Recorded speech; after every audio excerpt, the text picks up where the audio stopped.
Let's talk about one of the most important topics, the balance between hitting and brushing, the ratio and concept behind it. So, the question is, how should we hit the ball? How much should we brush? Many players struggle to get this right. It's easy to misjudge. I'll demonstrate two extremes. You'll loop 6 balls, 3 with the wrong ratio, 3 with the right one. Then we'll film it. It's not about right or wrong, it's about proportion. It's the ratio between brushing and hitting. You go over there. Ready? Let's begin. First, I'll do a version with pure impact, no brush. Okay, I'll switch sides.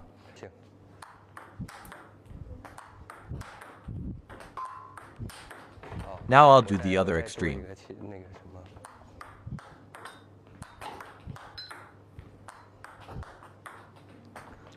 Okay, let's watch the slow motion. Explain it to everyone. Pretty professional, right? We're doing well. Go ahead and explain. The first 3 shots were 100% impact, pure hitting, with 1 in slow motion.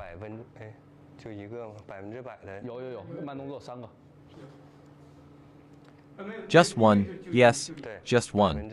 100% impact. That's a loop, with no brush, just 1. Yes, no spin at all.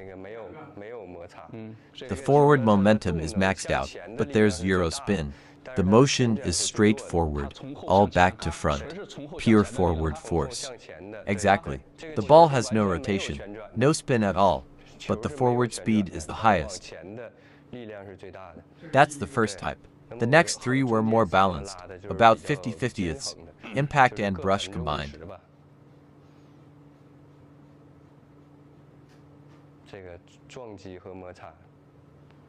You adjust the ratio through your racket angle and contact point.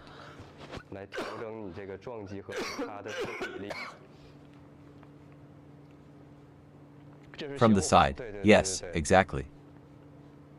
So that one was about half brush, half impact, roughly 50-50ths.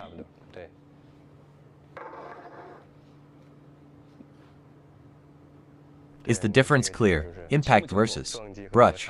Everyone, is it clear? Pretty clear. The last 3 were mostly brush, right? See, more upward motion, bottom to top. Watch closely. The contact is much thinner. It's not that this is wrong, but this kind of ball has a great arc, strong spin, and when you loop it, the spin is stronger than the previous 2. But the problem is, it lacks forward momentum. Let me analyze these 3 shots. The first 3 had a lot of impact, but no spin. They were completely flat. What's the issue? The speed is high, but without spin, the success rate is very low. So we adjust the ratio of impact to brush based on what we want, what kind of ball we're trying to create. Is this difficult? What I'm explaining, can everyone see the difference in slow motion? From the slow motion replay, can you see the difference between the 3 types?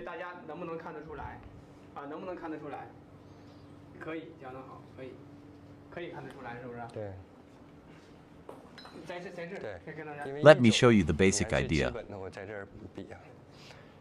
The first 3 shots were hit straight forward, pure forward motion. With that kind of shot, the power is 100%, speed is 100%, but spin is 0%. If I adjust the angle to the extreme, any more and I'd miss. At the maximum angle, if I brush like this, the spin reaches 100%, but the speed is very slow.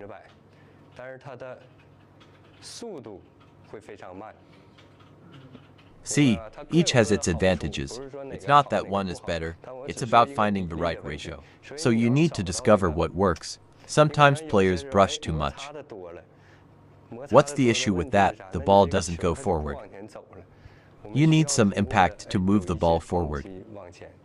So by adjusting your racket angle and contact, you control the ratio. The more I close the racket, the more brush I get. But more brush doesn't always mean a more dangerous shot. Too much brushing slows the ball down. You still need some impact. From my experience, I recommend that under normal conditions, you use 80 to 90% impact and 10 to 20% brush. Why? Because a little spin significantly increases your consistency. I've tested this. A little spin makes a big difference. The no-spin ball may be fast, but its success rate is very low. But if we add a little spin while keeping speed high, the ball becomes much more consistent and the success rate improves a lot. And the forward speed is still very high.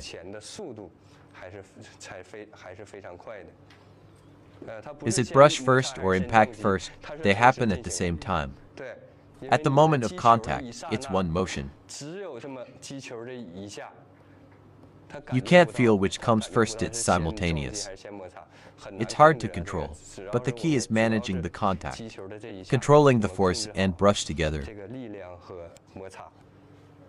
In normal play, I suggest you adjust using this ratio as a starting point. For slower balls, where it's hard to generate power, use more brush.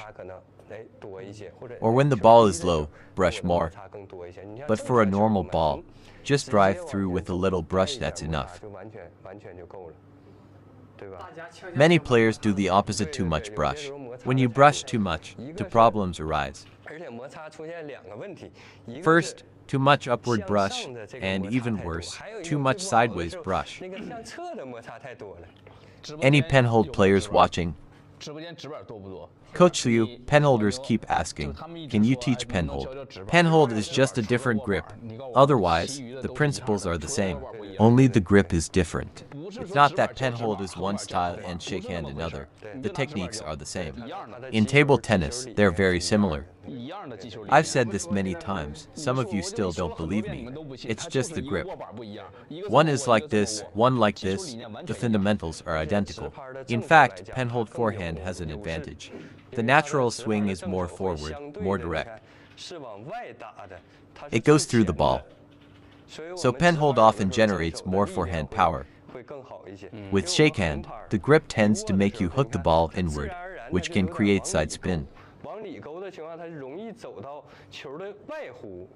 You end up going around the ball. That adds side spin, which relates to the brush-to-impact ratio. Too much side spin wastes energy. The ball doesn't go forward. It just spins sideways. So Shakehand players should focus on driving forward, pushing through the ball. That keeps it direct.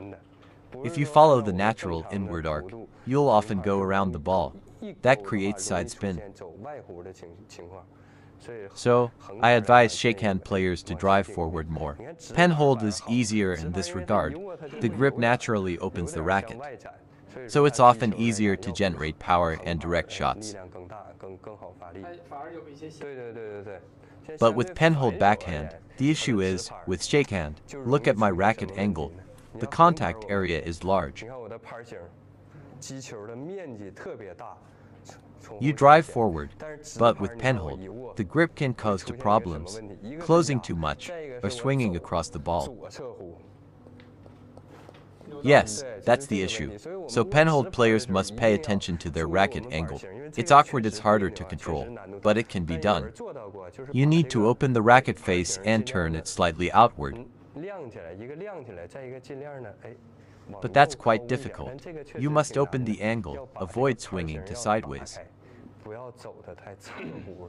I've seen many Penhold players using reverse Penhold backhand with this common issue. They brush too much across the ball. When that happens, the ball spins wide. It's unpredictable. You must drive forward to keep it on the table. Forward motion ensures control and consistency.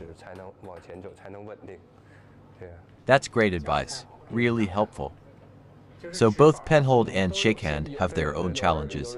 Some viewers are asking, when Coach Liu is speaking, please don't interrupt. If I didn't remind him to cover Penhold, you wouldn't learn it. Right. I wanted to make sure you all learn about Penhold and key concepts. I had to ask him directly, otherwise he might not mention it. Good teaching point.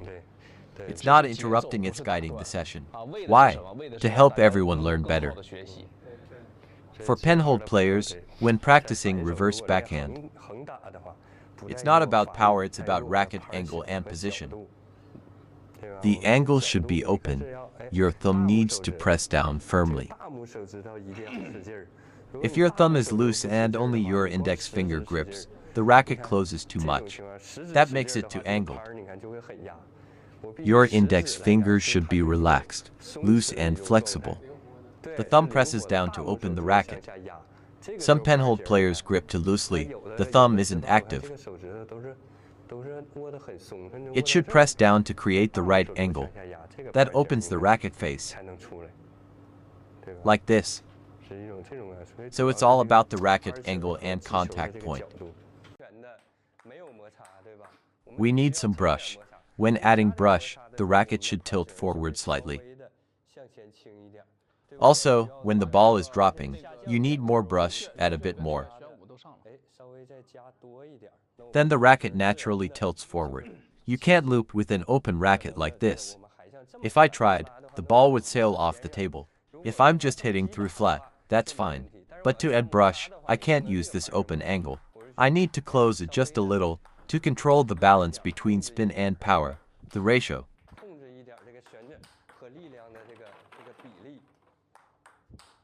It's about finding a 70/30ths or 80/20ths mix, just enough brush. I can't just hit through flat, so the racket angle closes slightly as I add brush, tilting forward a bit. But not too extreme. If I close it too much, it's hard to get the ball over the net. Even amateurs can play this shot, just a little more brush. See what happens with this ball. This shot is possible, but it's tiring. The spin is heavy, but the ball travels slowly. So we need to add some forward momentum along with the brush. Use too little brush, it looks like this. The ratio has to be right. When it feels comfortable, that's the sweet spot. Yes, this angle feels good. Finally, let's talk about the push. Should we cover the push? We can cover the push, just the basic idea. Then we'll wrap up. The push seems simple, but in reality, it's used very frequently in matches. More than forehand or backhand drives, I'd say. More than those shots. It starts from the receive. From the moment you return serve, the push is a very common shot. And it's crucial for controlling the game. The push is very important. I've seen many players with great forehand and backhand technique who can't push well. Their push is weak. Once the rally goes backspin, they struggle, they can't attack or push effectively. They can't handle it. Even with great drives, they can't win the point if they can't get past the push. They're stuck. Or if I serve topspin, a tough opponent pushes a heavy backspin, what do? If I try to loop, I need years of practice, a decade to do it consistently. But if my push is weak, I should practice pushing properly. This skill requires technique, but it's relatively easy to learn. So we should all pay attention to the push. It's an essential skill. What's the most common mistake? As I mentioned earlier, it's the balance between brush and impact. What do most people think a push should be? Most probably think it's like this. Here, let me show you.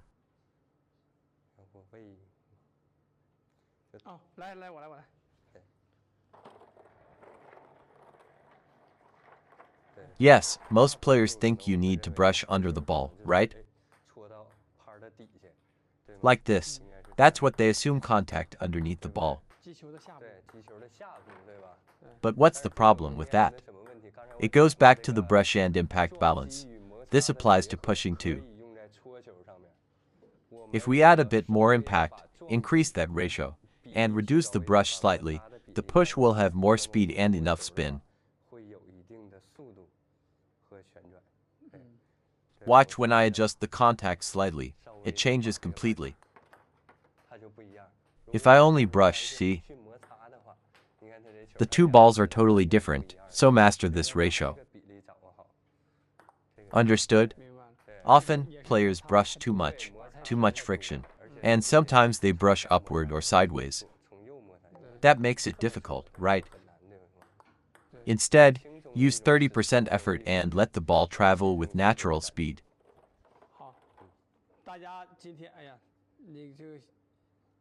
Did you all enjoy today's session? Yes, it's easy to pop the ball up otherwise. Also, Coach Jikang isn't feeling his best today, not at 100%. He just recovered from being sick, so let's all show our appreciation. Give him a thank you. We'll try to invite him back since it's been a while since his last visit. We'll have him back to share more.